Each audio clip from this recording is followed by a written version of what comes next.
অনেক অনেক শুভেচ্ছা সবাইকে। তো গরম গরম ভাত দিয়ে শুরু করলাম। অনেক দিন পর রান্নার ভিডিও নিয়ে চলে আসলাম। এখানে আছে গরম গরম ভাত,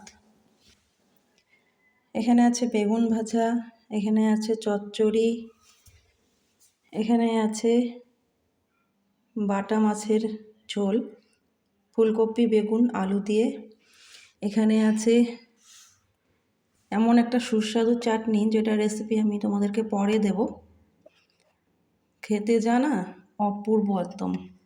এখানে আছে পাতলা মসুর ডাল ধনেপাতা দিয়ে রসুন ফোড়ন দিয়ে, আর এখানে আছে কুল দিয়ে টমেটো দিয়ে চাটনি।